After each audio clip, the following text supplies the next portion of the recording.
T'as même le droit à un micro en fait pour le même prix. Genre, On applaudit Karim Duval. le premier rang est loin quand même. Hein. Ouais. Attends, on va juste- Merci. Merci Stéphane, merci de m'accueillir. Ouais, je suis très content de jouer dans une salle aussi grande. C'est pas mon habitude, mon quotidien. Je joue devant des salles où il y a beaucoup moins de sièges. Et beaucoup moins de sièges vides aussi. Donc je suis très content. Oh là là. Hey, salut. Vous voulez pas venir devant en fait, c'est bizarre. Pourquoi vous voulez pas venir? Ah vache, ils sont chauds en tout cas. Hein. Parce qu'après il y a des gens qui vont venir se pitcher et tout. Faut venir ici en fait. D'accord. Bon. Écoutez. On va peut-être passer. Moi, si je suis là, en fait, c'est parce que je suis pas un mec célèbre, hein, vraiment. Je suis juste là parce que je fais des vidéos sur YouTube où je vais rencontrer des entrepreneurs, des start-upers, etc. Et je fais des vidéos avec eux. Donc, c'est une série de vidéos qui s'appelle Pitch. Et j'ai essayé de faire une vidéo un peu drôle avec les entrepreneurs pour les mettre en valeur. Voilà. Et donc c'est pour ça que j'ai été invité sur le Blend Web Mix pour couvrir un petit peu tout le concours Startup Contest. J'ai interviewé quasiment tous les start-upers donc du coup j'ai la lourde tâche d'annoncer le résultat, voilà, que tout le monde attend. Donc sur les 12 start-upers, 3 start-upers aiment le baby-foot, 8 aiment le ping-pong, et un start-upper ne prend jamais de moment de détente.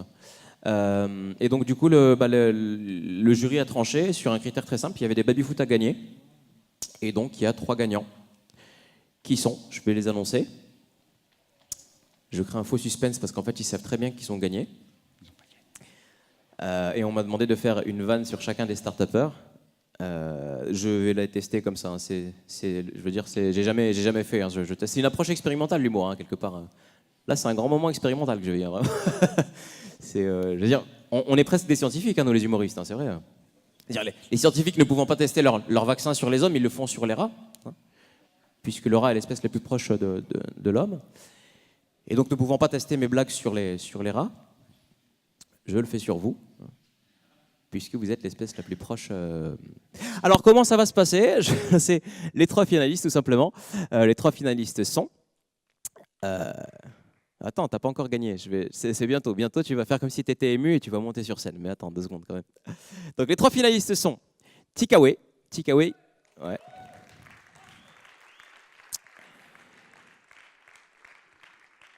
Tikaway qui conçoit des coupes-vents pour les personnes de petite taille. Ouais, je teste. Hein. Et qui accessoirement fait des lunettes avec caméra embarquée et qui sont connectées. C'est absolument génial. J'ai testé le concept, c'est vraiment très fort. Elle va vous en parler juste après, Carole. Le deuxième finaliste, c'est Park Match, une solution de plateforme. Ouais, faut d'applaudir. Donc une plateforme collaborative d'échange de places de parking entre particuliers. Hein. C'est une sorte de Airbnb, mais en sous-sol et sans chauffage et sans eau courante. Et le 3e finaliste, c'est toi. C'est le moment où tu vas pouvoir monter et crier. Et je n'arrive jamais à me souvenir de ton nom. C'est Miraccess, s'il vous plaît. Attends. Miraccess qui cartonne. On va le refaire et ils vont monter sur scène en même temps. D'accord, ils vont monter sur scène. Donc s'il te plaît, alors, donc, le premier gagnant, c'est une gagnante, je crois. En fait, c'est une entreprise, une start-up. C'est Tikaway, s'il vous plaît. Elle est où, Carole? Ah, elle est là, d'accord. Carole, mesdames et messieurs. Ensuite, on a, vous n'allez pas le croire, Park Match. Absolument. Il est où? Le petit Park Match est demandé. Park Match. Le super-héros des gens qui veulent se garer et qui galèrent. Et puis, on a Yanis. J'y arriverai jamais. De Miraccess. Miraccess qui conçoit donc, en fait, ce qui va enterrer le PC tout simplement, c'est une sorte d'ordinateur, mais qui bénéficie de toute la puissance du smartphone. C'est-à-dire que, en fait, son truc, c'est que à la base, c'est comme un ordinateur, mais c'est une coquille vide sans smartphone, en fait. Et c'est en branchant le smartphone que l'appareil bénéficie de toute la puissance du smartphone. Ah, c'est quelque part comme si on prenait Nabila et qu'on lui greffait le cerveau de Steve Jobs. Voilà, vivant ou mort d'ailleurs, peu importe ça.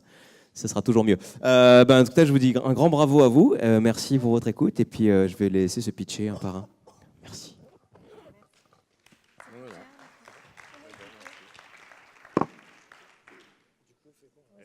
Juste une vérification. Je sens que c'est un peu improvisé cet après-midi. Est-ce que le jury est là? D'accord. C'est bien. Est-ce que tout le jury est là? Merci. Est-ce que tout le jury est là avec nous? C'est vous le jury? Il y a une partie là-bas. Est-ce que le jury peut venir au premier rang, s'il vous plaît? Ça va les aider.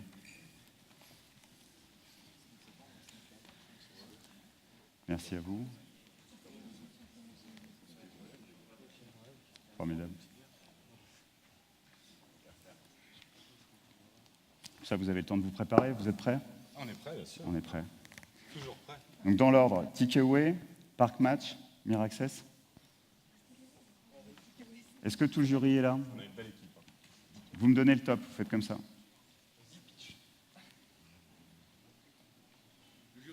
Le jury est là. Le jury est prêt. C'est Nous à aussi. vous. Vas-y. On n'a pas de slide. Si.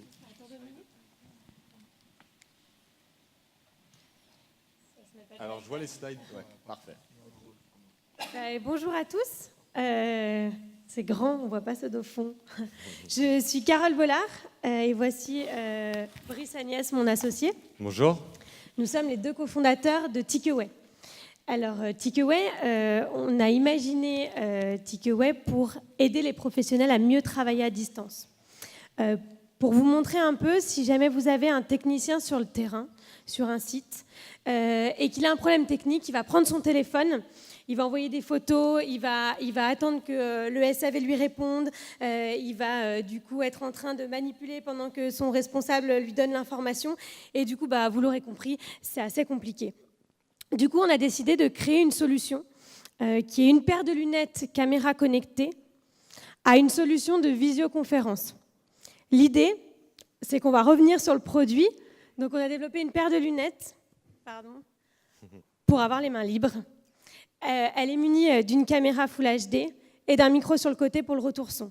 Elle a été développée par un designer lunetier français pour que le confort soit maximal. Et aujourd'hui, nos clients nous disent que c'est le cas, donc on est content. Elle est très simple d'utilisation. Il y a 2 boutons, un pour allumer, éteindre, un pour capter photos et vidéos.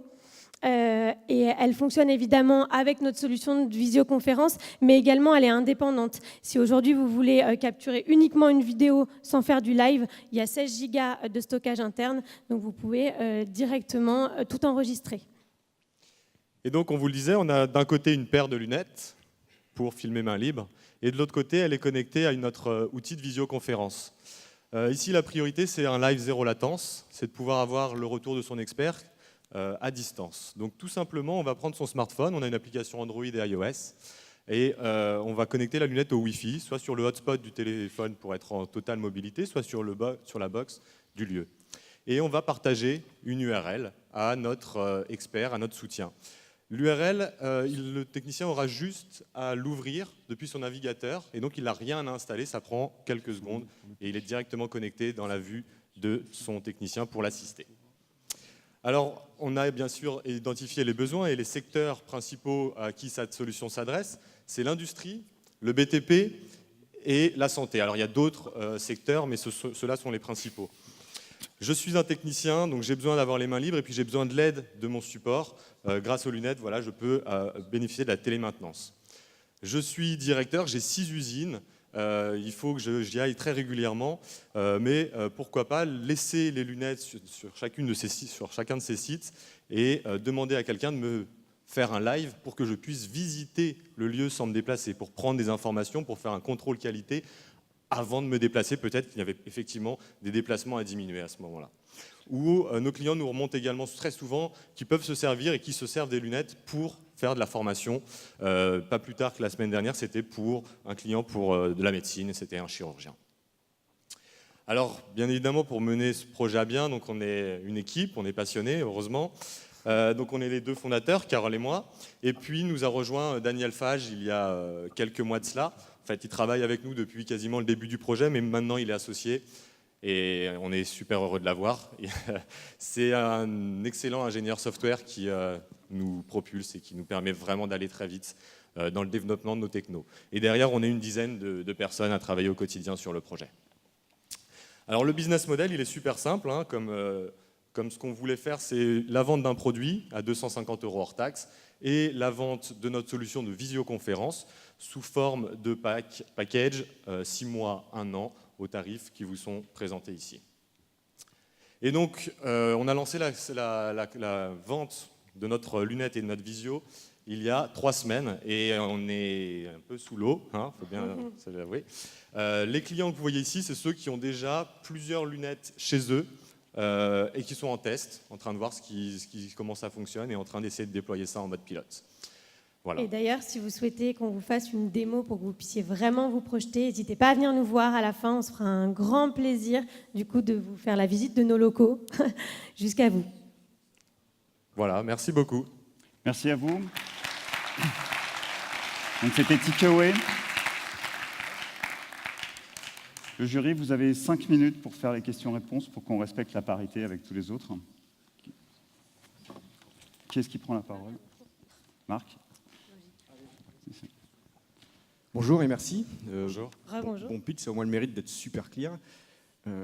J'ai pas bien compris si c'était un produit hardware ou un software ou les deux, et en particulier dans le côté hardware, bien évidemment, tout le monde va penser à Google Glass. Donc, qu'est-ce qu'il y a de différent et de spécifique dans le hardware? Qu'est-ce qu'il y a de différent et de spécifique dans le software, s'il vous plaît? Et donc, effectivement, c'est la combinaison du hardware et du software. Le hardware, on le développe de A à Z, effectivement, le software également.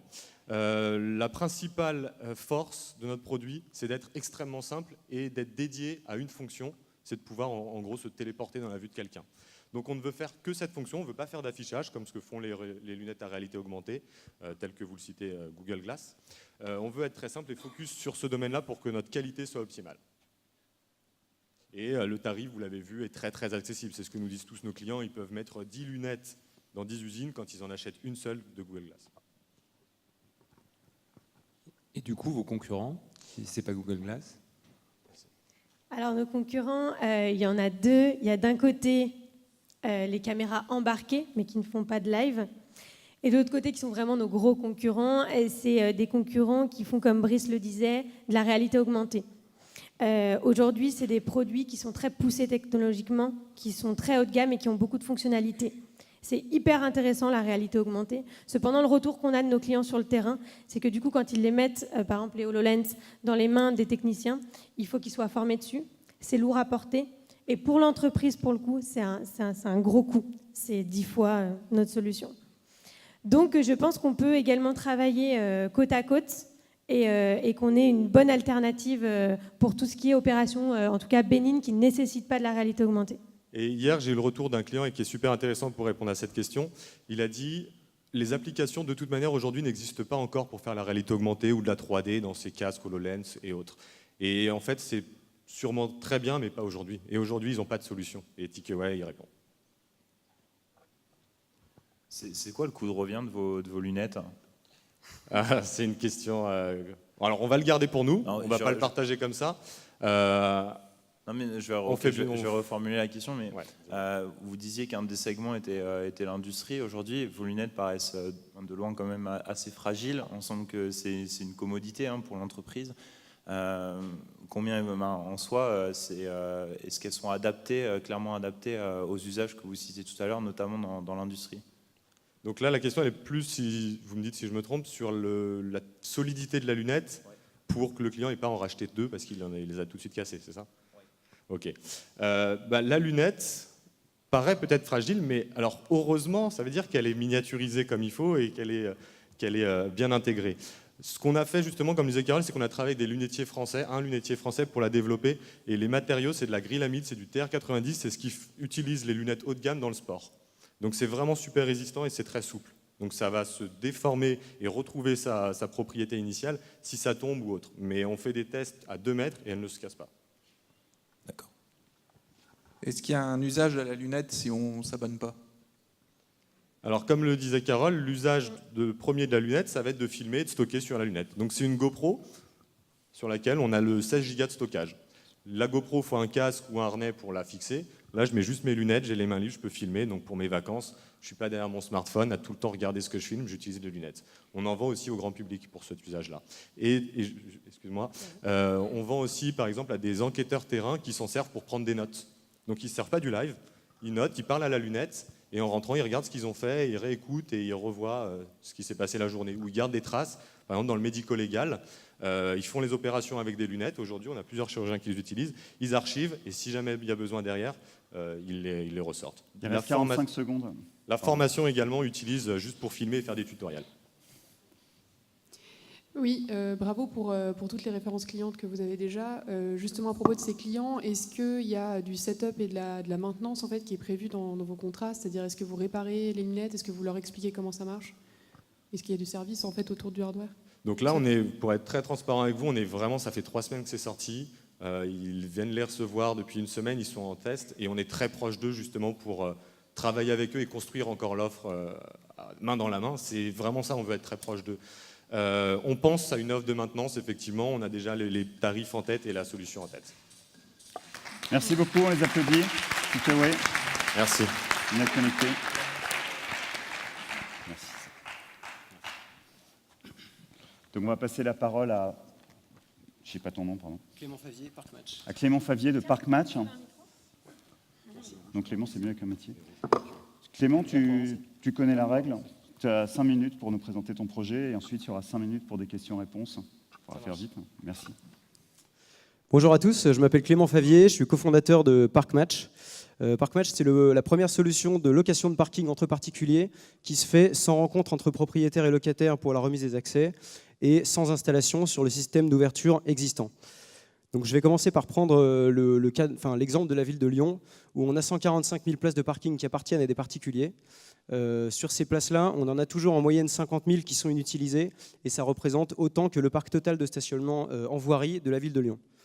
Donc un parc de stationnement énorme, et en parallèle des problèmes de stationnement qui sont omniprésents, et un écosystème du stationnement qui se durcit encore, avec des places qui disparaissent, des prix qui augmentent. Et début 2018, on va avoir les amendes du stationnement qui vont passer de 17 € à 50 € à Paris dans certains quartiers, et à Lyon de 17 € à 60 € dans certains quartiers. Donc vous l'aurez compris, Parc Match vise à mettre en relation en fait, et à réconcilier l'offre et la demande à travers une solution qui passe par une application mobile et une télécommande connectée. Donc la télécommande connectée qu'on développe va équiper en fait, tous nos utilisateurs, les propriétaires de places comme les conducteurs locataires. Et du coup, côté conducteur, on va simplement enregistrer son parking sur l'application, et la télécommande va servir à copier en fait, le bip d'accès original. Donc la télécommande qui déclenche l'ouverture de la porte. Donc on a une télécommande connectée comme celle-ci qui va permettre de capter le signal et qui nous permet de récupérer en fait, l'information d'ouverture du parking. Côté conducteur, très simple, on ouvre l'application, on cherche une place, la place qui nous correspond, on peut la réserver en temps réel ou à l'avance, et on va du coup gagner accès pendant la durée de sa location directement à travers la télécommande connectée qui sera paramétrée pour ouvrir le parking en question. Donc on appuie sur le bouton et on peut se garer comme chez soi. Cette technologie aujourd'hui elle est unique. On l'a brevetée, elle est compatible avec les standards européens, ce qui nous donne une vision d'expansion à l'international très rapide à partir de l'année 3. Et on va présenter la solution pour la 2e fois consécutive au CES de Las Vegas en janvier. Parc Match, c'est aussi une équipe. Donc Romain Fournier et moi-même, Clément Favier, cofondateur. On travaille avec Axel en tant que responsable communication et Tristan et Guillaume, 2 éminents codeurs qui travaillent sur l'application mobile. On s'est entouré d'un board stratégique dans le but de nous conseiller dans les bonnes décisions.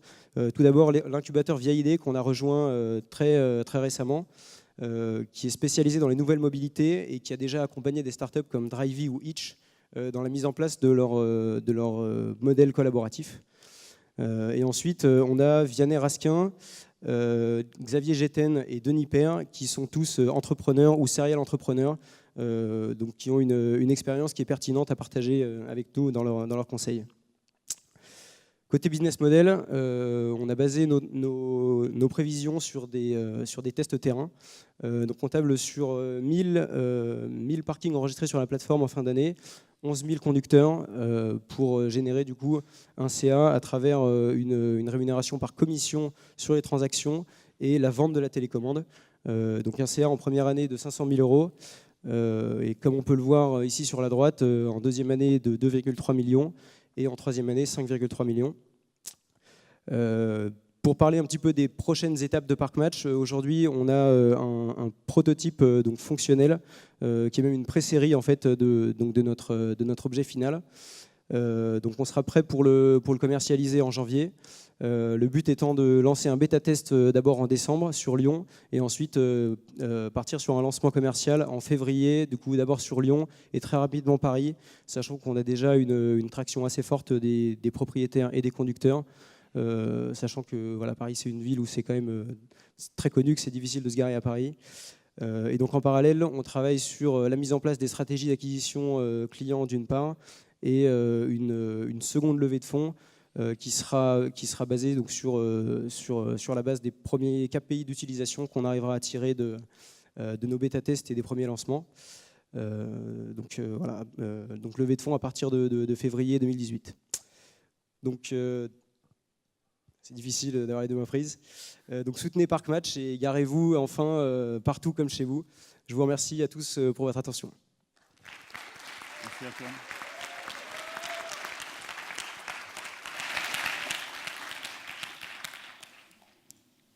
Bravo.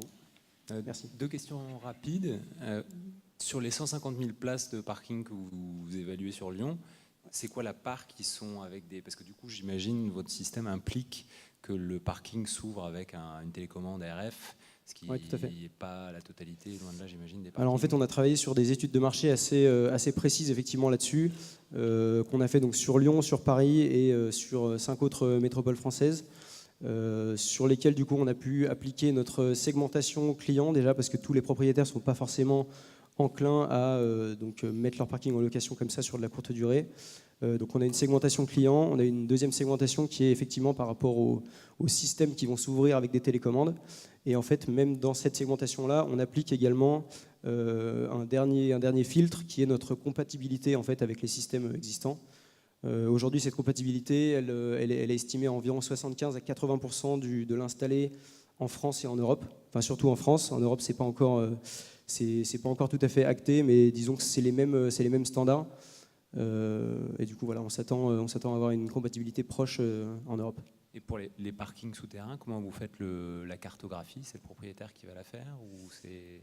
Alors oui, on travaille du coup on teste un petit peu le comportement des gens effectivement à l'intérieur des parkings. Ce qui ressort, c'est que c'est pas forcément facile de trouver une place. Donc ce qu'on a fait, c'est qu'on a créé des instructions d'accès, donc qui commencent par la porte d'entrée du parking simplement pour vérifier qu'on est devant la bonne porte d'entrée. Donc à ce moment-là, elle s'ouvre avec la télécommande et ensuite le propriétaire va créer en fait tout un tas d'instructions avec aller tout droit, à gauche, à droite, descendre d'un étage, éventuellement deuxième porte automatique et enfin ça finira par garez-vous sur la place et là on aura une deuxième photo qui sera la photo de la place voilà, pour être sûr qu'on ne se trompe pas effectivement de place, qu'on ne se gare pas sur la place du voisin. Bonjour, merci. En termes de preuve de concept, donc, vous en êtes où exactement en fait? Vous avez testé sur quel type de projet ou vous pouvez dire que jusqu'où vous pouvez aller en termes de preuve de concept? Alors aujourd'hui, en termes de preuve de concept, on a beaucoup travaillé jusqu'à maintenant sur la techno, donc sur la télécommande, pour atteindre la compatibilité qu'on a aujourd'hui. Sur les différents partenariats de production et ce genre de choses. Donc ça, c'est des choses qui vont être sécurisées d'ici la fin du mois. Après, au niveau des preuves de concept, aujourd'hui, on est vraiment sur des preuves de concept techno où on teste du coup la télécommande sur les différents systèmes. Et comme je le disais, le but, c'est de lancer un bêta-test sur Lyon début décembre pour que la techno soit vraiment utilisée avec l'appli, avec les instructions d'accès pour vérifier que c'est utilisable et qu'on n'a pas de soucis de compréhension, quoi. D'accord. Et sur le bêta-test, ça va porter sur combien en fait, de parking, combien de partenaires? En fait, on va faire ça principalement avec le cercle proche, plus les gens qui se sont déjà préinscrits sur la plateforme. Donc aujourd'hui, on travaille déjà à la stratégie d'acquisition client. On a maintenant on a un peu plus de 1100 adresses mail de propriétaires de parking qui sont intéressés par le service. Donc ça passera aussi par un démarchage de ces gens-là pour voir lesquels peuvent être intéressés par une participation au bêta-test en décembre. Bravo pour la présentation, super clair. Et là, c'est un vrai problème aussi. Moi, j'aime bien quand les startups adressent un vrai problème, une vraie souffrance. Merci. Seule solution alternative à ton idée, à mon avis, c'est de ne pas avoir de voiture. En effet. Par contre, là, si j'ai bien compris, tu es en place de marché entre les possesseurs d'une place et les gens qui ont une voiture et qui veulent la garer. Un truc que je n'ai pas compris, techniquement, pour réaliser cette offre, il faut que le code du BIP puisse être dans la poche du possesseur de voiture qui veut utiliser ma place de parking.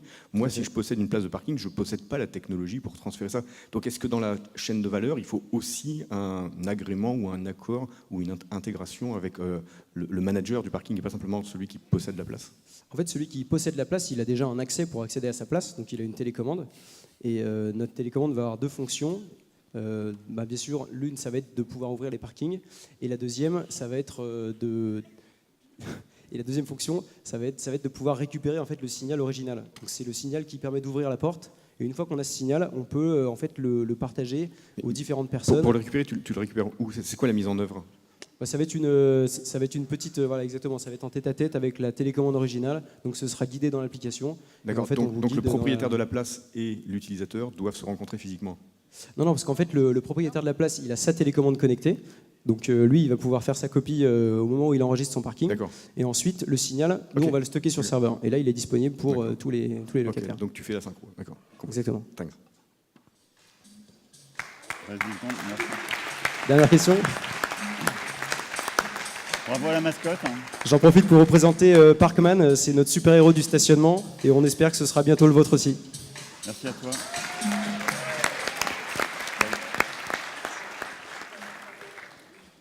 Désolé, ça va vite, 5 minutes.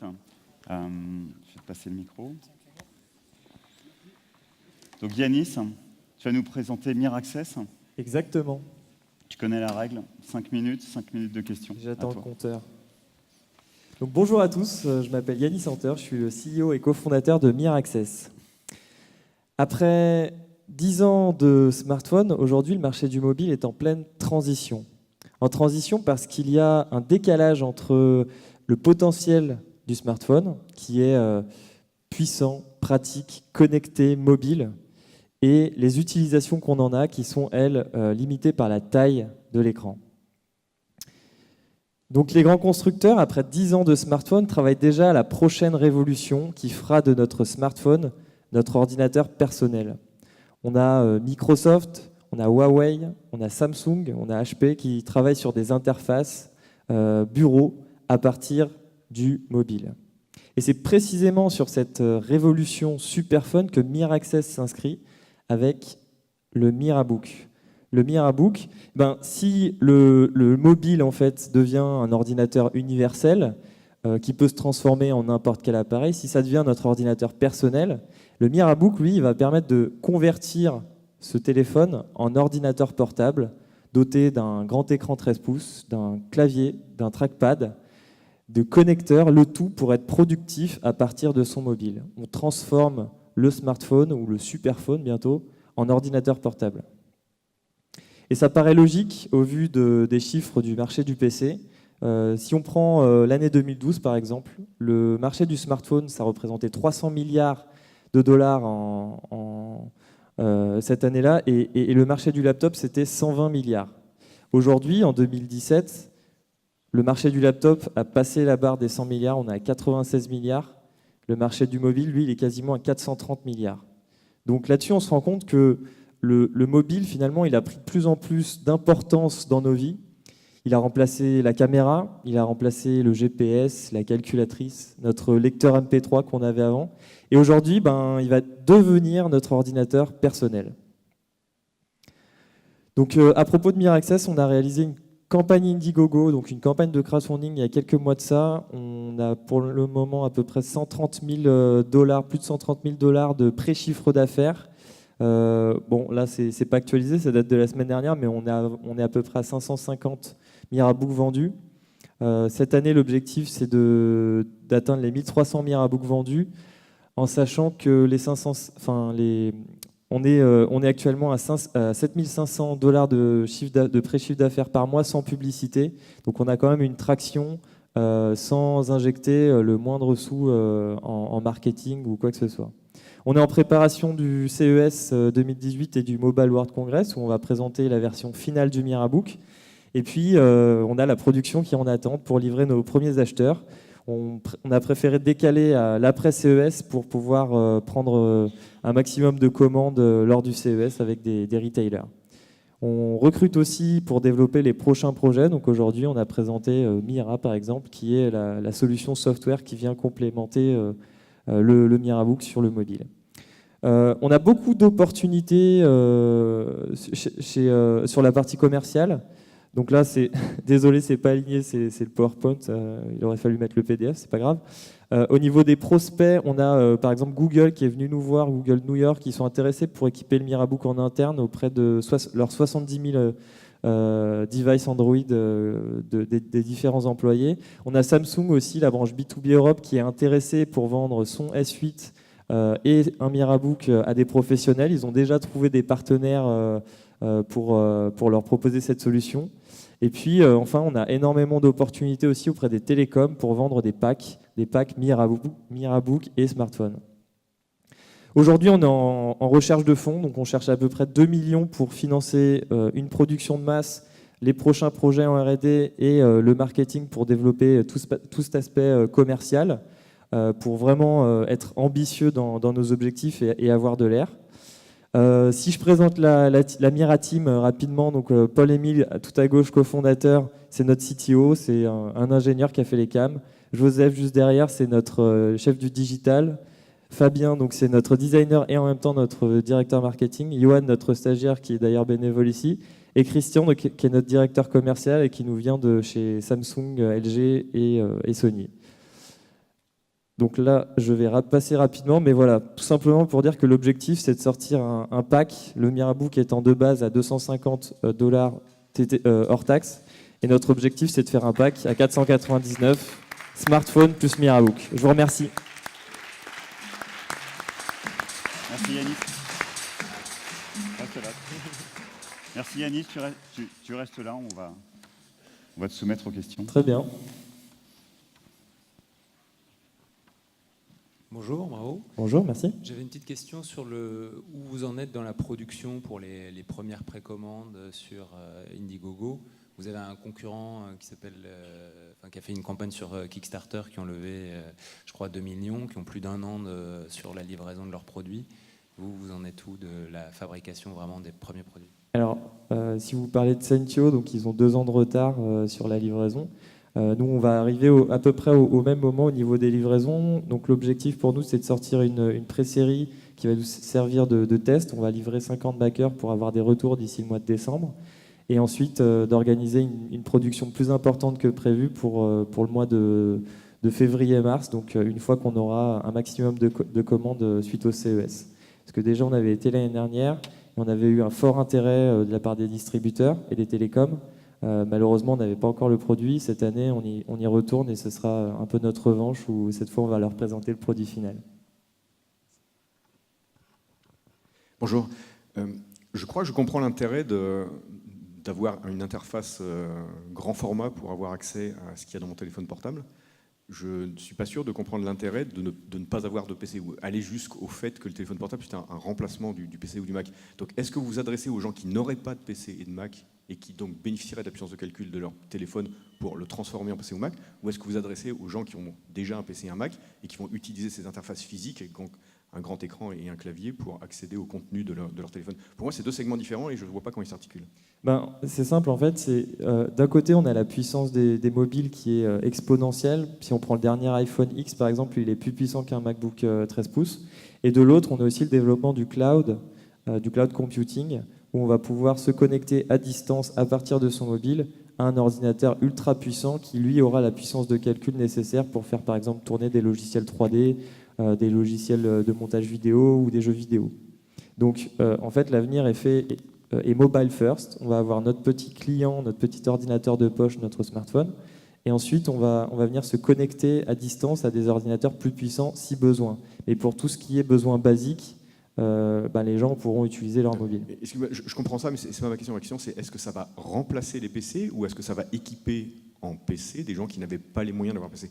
Est-ce que c'est un marché de remplacement, de substitution? On a les deux, parce que d'un côté, il y a les pays émergents qui n'ont jamais été équipés en laptop et qui sont uniquement mobiles, et ça va leur permettre d'avoir un équipement en plus qui va leur offrir de l'ergonomie, de la productivité. Et de l'autre, sur les pays développés, ça va permettre de remplacer l'usage d'un ordinateur et donc de leur faire directement des économies, puisque sur un combo, par exemple, je disais MiraBook Smartphone, on sera à 499 $, donc on économise à peu près 200-300 $ pour un rapport puissance équivalent. Donc voilà, il y a ces deux marchés, pays émergents, pays développés, où c'est deux situations différentes. Je ne pose pas de questions. Quelle complexité ça représente aujourd'hui d'avoir l'offre et le produit que vous sortez pour des fabricants comme Samsung ou autres que vous avez cité tout à l'heure? Quelles sont les barrières à l'entrée que vous avez constituées Alors, c'est une bonne question. Il y a très peu de barrières à l'entrée. La seule chose qui les retient, c'est premièrement, s'ils sortent une telle offre, un MiraBook-like, ils le feront uniquement pour leur smartphone, comme ça a été fait avec HP que je citais plus tôt, comme ça a été fait avec Motorola il y a quelques années. Donc il y aura une faible compatibilité. Nous, on est compatible multimarque. Et deuxièmement, ça serait sur la vampirisation de leur part de marché sur le PC. Donc ça serait un risque pour eux d'abandonner complètement un marché. Et troisième point, c'est en interne. Nous, on a notre directeur commercial qui est un ancien de chez Samsung et qui nous a parlé des tentatives de convergence entre le département mobile et le département PC. Et en vérité, c'est une vraie guerre interne qui se fait concurrence. Et donc, ça serait juste un calvaire au niveau réorganisation pour eux, et ça demanderait beaucoup de sacrifices, beaucoup de risques. Voilà. Il reste 20 secondes. Merci Yanis. En tout cas, merci à vous. Access. On applaudit. Au revoir. Je reprends le micro. Merci à toi. Donc, il va y avoir le temps de délibération des jurys. On vous donne un quart d'heure, 20 minutes, ça va? Donc on va faire une petite pause de 5 minutes et ensuite on va accueillir Boris Golden. Il est là, il est arrivé. Il est là. Ah, Boris. Dans 5 minutes, Boris. Et Benoît Laurent, qui vont nous dire ce qui se passe finalement après ça. C'est-à-dire qu'est-ce qui se passe en fait quand on a terminé ces pitchs, quand on a gagné, qu'est-ce qui se passe si on a levé des fonds, quelle est la suite finalement de l'aventure. Dans 5 petites minutes.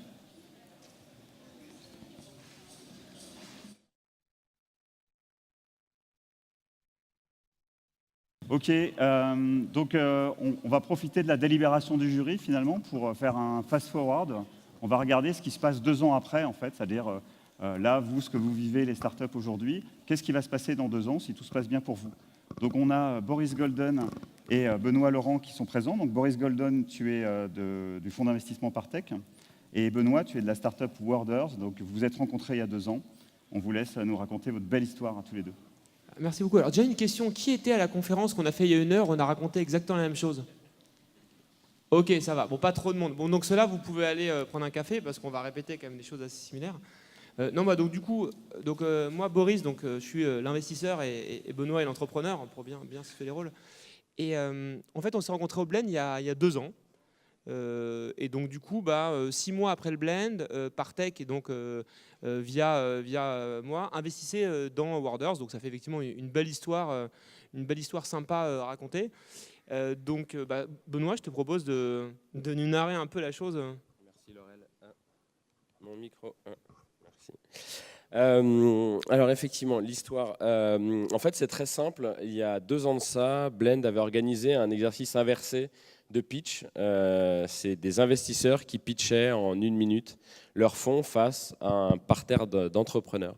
Et donc je me trouvais dans la salle à ce moment-là.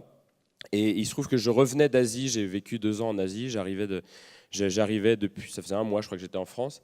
Et j'ai assisté à ce spectacle, c'est peut-être un peu il m'en voudra pas. Et j'ai été marqué par un truc assez marrant, c'est que quand j'étais en Asie, justement, un investisseur m'avait expliqué que le problème de l'écosystème français, c'est que, grosso modo, pour le faire très simple, les investisseurs français étaient tous vieux et pas forcément très malins. Voilà. Et je vois ce garçon avec son sweat à capuche, il avait déjà un sweat à capuche, pitché par tech de façon très simple. D'ailleurs, exercice qui était très marrant, c'est qu'ils avaient tous 1 minute, ils ont tous craché la minute, donc pas de regret, hein, les mecs, vous avez été plus longs, mais eux aussi sont plus longs, sauf lui qui a tenu 35 secondes, et c'était très sharp, enfin, voilà, on savait ce qu'il faisait. Et à la sortie, je suis allé le voir en lui disant, écoute, voilà ce qu'on m'a raconté en Asie, qu'est-ce que tu en penses ? Et c'est de là c'était notre premier échange réellement. Et là où on dit souvent que le premier challenge pour un entrepreneur, c'est d'attraper 5 minutes d'attention d'un investisseur pour lui expliquer ce qu'on fait et ce qu'on veut lui vendre, entre guillemets. Moi, là, je me suis retrouvé à discuter plusieurs heures avec lui pendant Blend, en fait. On se retrouvait à droite, à gauche, dans les espaces de networking, et on a finalement discuté de plein de choses, mais jamais de Worders, en fait. En fait, en tant qu'investisseur, il faut comprendre que ça fait du bien aussi parfois de pas. Et c'est normal. L'entrepreneur, il voit l'investisseur. J'ai l'impression d'être un porte-monnaie sur pattes, quoi. Non, mais donc c'est naturel. Un entrepreneur qui cherche de l'argent, le premier réflexe, il voit un investisseur, un VC, il dit je vais lui pitcher ma startup. Et voilà, je suis pas à l'abri que ça l'intéresse et qu'on continue la discussion. Donc du coup, on se retrouve à ce genre d'événement en étant, et il n'est pas du tout, c'est complètement normal, un peu harcelé par des entrepreneurs qui viennent nous pitcher. Donc du coup, quand on a enfin un entrepreneur avec qui on discute normalement comme deux personnes, en fait, en oubliant que moi je suis un investisseur et que c'est un entrepreneur, en se souvenant juste qu'on est dans l'écosystème et qu'on parle tous les deux de start-up, ça faisait du bien en fait. Ça faisait du bien d'avoir une relation moins transactionnelle où je me disais pas, là le mec il est en train de m'expliquer ce qu'il fait et veut me convaincre que c'est intéressant pour investir, on discute entre personnes. Et ça c'est tout bête, mais c'est un conseil d'ailleurs qu'on donne souvent en tant que VC entrepreneur, c'est essayer de créer une relation avant d'être dans un pitch hyper transactionnel. Et c'est ce que tu as fait sans même, je pense... non, sans m'en rendre compte, parce que pour la petite histoire, je cherchais pas à lever de fonds en fait, et je ne voulais pas lever de fonds. Je l'avais fait sur une entreprise précédente et j'en avais pas une expérience, j'avais pas gardé un souvenir mémorable. Et voilà, et donc je ne voulais pas lever de fonds, j'étais juste intéressé à l'idée de croiser ce spécimen qui me paraissait un peu nouveau. Mais c'était vraiment sans aucune arrière-pensée du tout. Et d'ailleurs, c'était après plusieurs heures, Boris m'a arrêté en me disant mais juste... D'habitude, les entrepreneurs se battent, ne me laissent même pas respirer en caler une pour expliquer ce qu'ils font, mais ça fait plusieurs heures qu'on parle et je ne sais même pas ce que tu fais. Et c'est vraiment un des moments qui a été assez marrant dans le truc. Et effectivement, c'était à Blend il y a 2 ans, et après, on a gardé un contact assez proche, mais toujours pas du tout orienté sur la levée de fonds, sur une potentielle levée de fonds. On s'est suivi, entre guillemets, moi, je le sollicitais à ce moment-là quand même pour avoir un avis sur Worders. Je lui expliquais un peu nos problématiques diverses et variées. J'avais son retour d'expérience là-dessus. Et c'est finalement, au bout d'un moment, une sorte de commun accord. On a ouvert le sujet en se disant, tiens, pourquoi pas en discuter, pourquoi pas en parler, et voyons dans quelles conditions ça pourrait se faire. Il y a un moment aussi, tu as pris la décision de te dire, ça peut m'intéresser de lever des fonds.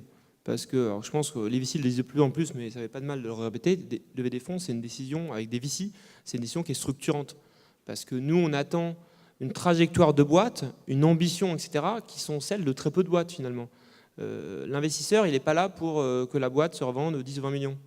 Et franchement, beaucoup de gens seraient très très heureux s'ils arrivaient à faire une boîte qui peut se revendre 10 ou 20 millions, et c'est complètement normal. Donc du coup, il y a un moment où quand on se dit, en fait, ça m'intéresse d'avoir un niveau d'ambition, et je pense que mon projet en a le potentiel, et que moi, j'ai l'envie de vivre cette trajectoire-là potentiellement d'une boîte en hyper-croissance, et tu as pris cette décision-là à un moment. Et je pense que c'est une décision qui à la fois vient de notre relation, et peut-être ça t'a désinhibé sur le VC, mais surtout de toi, l'envie que tu as et l'ambition que tu as de construire une boîte à forte croissance, que tu aurais juste voulu faire une PME ou un lifestyle business et sans aucun jugement de valeur. On en serait resté à une relation amicale de gens dans l'écosystème des startups qui parlent startup, mais ça n'aurait eu aucun sens d'aller plus loin ensemble. Et ça, je pense que c'est important, ce moment où on se dit, vaut mieux commencer comme Benoît, se dire, a priori, j'ai plutôt pas envie de lever d'ici. Et finalement, est-ce que j'arrive à me dire, j'ai envie de me mettre sur une trajectoire de boîte qui a envie de faire du VC? Parce que par défaut, la réponse, c'est plutôt non, normalement, quoi. Ouais, c'est très vrai. Et Et d'ailleurs, ça permet d'aller un petit peu plus loin dans ce schéma. Moi, pour le coup, c'est la première fois que j'ai eu la chance de choisir, entre guillemets, un VC et de fait de choisir cette trajectoire-là. Et je pense que ce qui nous amène ici, 2 ans plus tard, on est là, on supporte encore. Il est encore au capital de Worders, ça se passe toujours très bien. C'est qu'il y a eu un fit humain avant qu'il y ait un fit business, avant qu'il y ait un fit stratégique, même au-delà de l'aventure Worders et Partech, Partech, pour ceux qui connaissent, c'est quand même un fonds qui est assez prestigieux, c'est un fonds qui a un gros track record avec des très très belles boîtes. Et quand on est entrepreneur, ça peut même pousser à rêver au-delà de ses réelles ambitions, au-delà de ses réelles même capacités, sans dénigrer quoi que ce soit. Et pour le coup, je suis pas du tout un super-héros ou quoi que ce soit, mais ça peut motiver à aller au-delà de là où on est supposé aller. Et nous, en fait, là, je pense, une des raisons qui fait que ça colle, c'est que finalement, l'histoire, c'est d'abord écrite entre nous. On est mariés tous les deux. Hein. Enfin, pas ensemble. Mais voilà, ça s'est d'abord écrit comme ça avant de s'écrire sur la table de capitalisation. C'est pas l'humour de Benoît qui m'a fait craquer. Hein. Ouais, non, mais en fait, ce qui est assez marrant, c'est que quand on y réfléchit, une entreprise, c'est une abstraction. Les gens disent je discutais avec Google, ou je discutais avec Facebook. Bah non, tu ne discutes pas avec Google et Facebook. Ou discuter avec une personne chez eux, un département. Et en fait, ça fait quand même une grosse différence. Parce que, surtout, quand on parle de mastodonte comme ça, bah, c'est pareil, un fonds d'investissement, tu discutes avec qui chez Partech ou chez n'importe quel autre fonds. Et donc, du coup, c'est de se rappeler que finalement, à un moment, on dit bah ouais, il y a un VC qui investit chez moi, un fonds. Mais en fait, un fonds, à un moment, il va se matérialiser par une personne. Et en fait, vos interactions avec ce fonds, 90% des interactions avec ce fonds, ça va être avec la personne qui vous accompagne, votre investisseur, quoi. Et donc, du coup, c'est une dimension qui est assez souvent occultée. Il y a des fonds qui ont des images de marque plus ou moins grandes, qui ont des réputations différentes. Mais il ne faut jamais oublier qu'en fait, un fonds, c'est une collection d'individus, et ces individus n'ont pas tous la même manière de travailler. Et ça, ce qui est vachement important, c'est que cette relation humaine, on en parle de plus en plus dans l'écosystème, mais c'était ça un peu l'objet de la conférence. Encore désolé pour ceux qui l'ont suivi et qui s'embêtent. Mais en fait, ce qui fait au quotidien le rapport qu'il y a entre une boîte et son investisseur, c'est pas le formalisme de documents juridiques qui vont être signés, de board meeting avec des décisions à main levée. C'est des trucs beaucoup plus prosaïques, des emails échangés, des coups de fil, des workshops où Benoît va venir chez Partech, on va parler de choses. Enfin, donc c'est des choses finalement qui sont beaucoup plus une relation d'une personne à personne, qui échange, qui discute sur des sujets où moi mon rôle c'est d'essayer de l'aider à y voir plus clair et de prendre les meilleures décisions possibles, de lui apporter du recul, de lui apporter de l'expertise, de le challenger, de le secouer quand il en a besoin, mais c'est une relation d'homme à homme, avec un grand H, il n'y a pas sans sexisme. Et ça, c'est quelque chose qu'on a tendance à oublier. Moi, je me souviens d'avoir aussi des discussions avec pas d'entrepreneurs qui disent moi, je rêverais d'avoir Partech à mon capital. Je fais écoute, me choisis pas alors.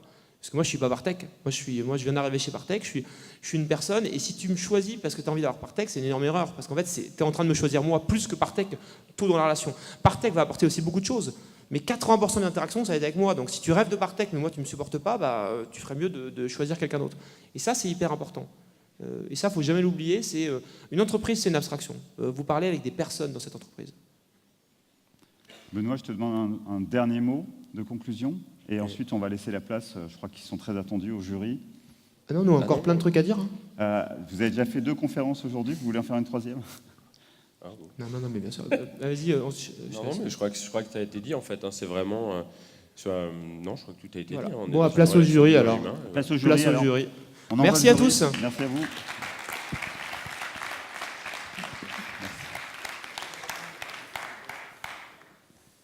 Donc, normalement, il y a un roulement de tambour à ce moment-là.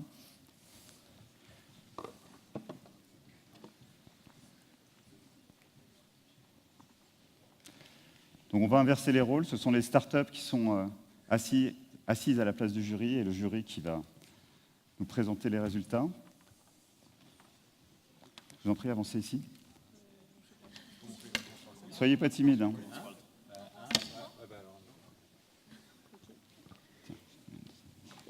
Donc déjà pour introduire les résultats, on était tous très impressionnés par les 3 startups et bravo d'être arrivés jusque-là.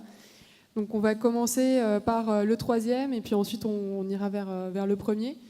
En troisième position, on a nommé Miraccess. Donc bravo à l'équipe. Yanis, Miraccess.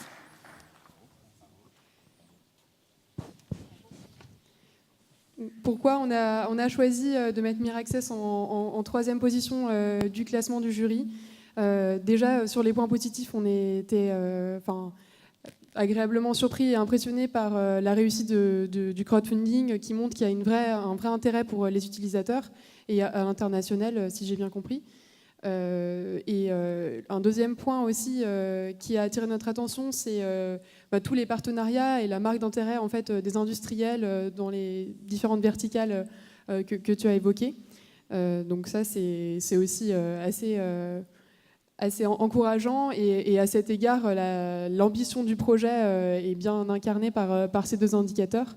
Les points un peu plus, qui nous ont semblé moins stabilisés ou moins sûrs de notre point de vue d'investisseur, c'est sur le go-to-market en fait, quelle est la vision marketing, comment est-ce qu'on caractérise très bien les clients. Ça, on n'était pas très sûr de la stratégie aujourd'hui. Alors évidemment, il faut d'abord faire la R&D, etc. avant de le vendre complètement, mais sur cette itération avec les utilisateurs et bien caractériser la sociologie des profils, ça nous a semblé encore un peu pas très mature. Donc voilà le point principal. Mais bravo en tout cas. Merci, bravo encore Yanis.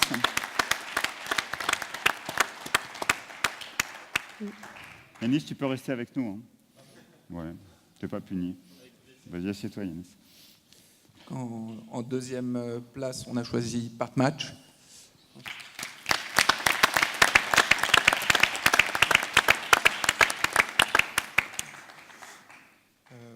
Je m'appelle Antoine Loison et je m'occupe d'investissement pour le compte de Groupe Arnaud, la holding familiale de Bernard Arnault. Et on est actionnaire d'un certain nombre de places de marché. C'est pour ça que j'ai été désigné là, pour dire quelques mots. On est actionnaire notamment de Betfair, d'Airbnb, de Back Market, de Viagogo, de Campanda, le Airbnb du camping-car. Bon, donc un certain nombre de modèles qui sont proches, qui sont similaires de Partmatch. Et donc je crois qu'on apprécie le modèle, on voit bien comment il crée des barrières à l'entrée avec la liquidité. Les petits doutes peut-être qu'on peut avoir au début, puisque c'est pas encore la place de marché ne fonctionne pas encore, c'est sur la demande. Je pense que bon, elle existe, mais elle va pas être facile à aller chercher parce qu'elle s'exprimera peut-être pas sur Google.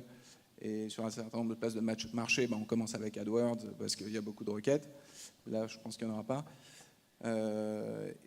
Et puis l'offre, petit doute, même si je crois qu'il y a déjà 1000 propriétaires inscrits, parce que les revenus liés à la location de parking vont être relativement faibles par transaction, alors qu'Airbnb, si on loue sa chambre, on gagne tout de suite un peu d'argent. Voilà. Mais peut-être que dans quelques mois, si le volume d'affaires augmente, il y aura un leader sur ce marché et ce sera plus facile de juger quand il y a un peu de traction que quand c'est au tout début. Merci beaucoup. Bravo.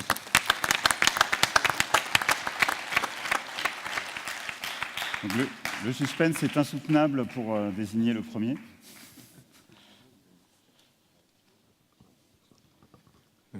Suspense insoutenable pour le numéro 1. Qui c'est qui a eu l'idée de nous faire dans ce sens-là, Eh bien, félicitations à Tikaway.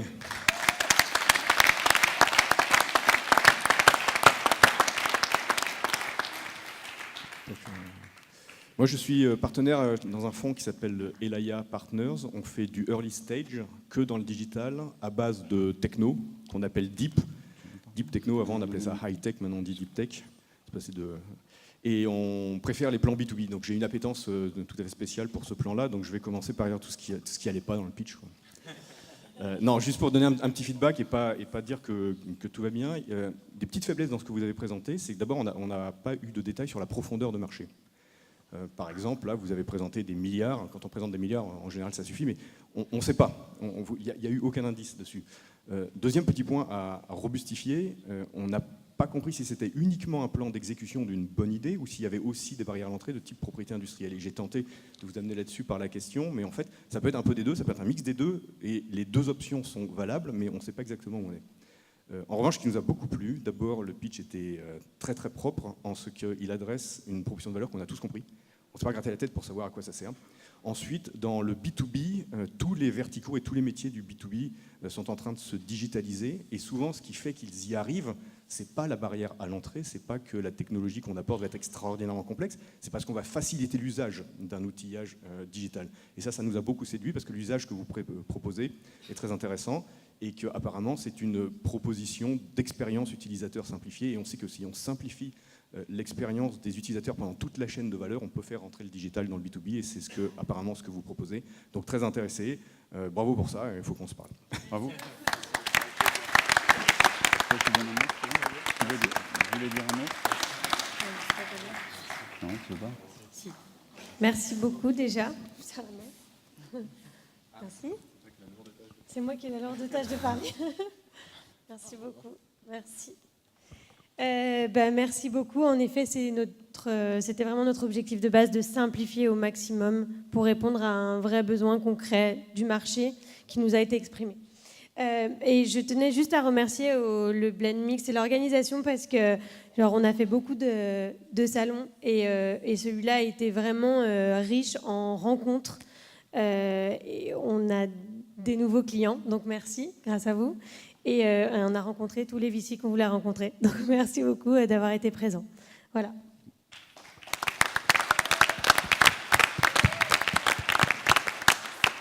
Et donc merci pour le baby-foot qui va nous empêcher de bosser. Merci à vous. Merci au jury.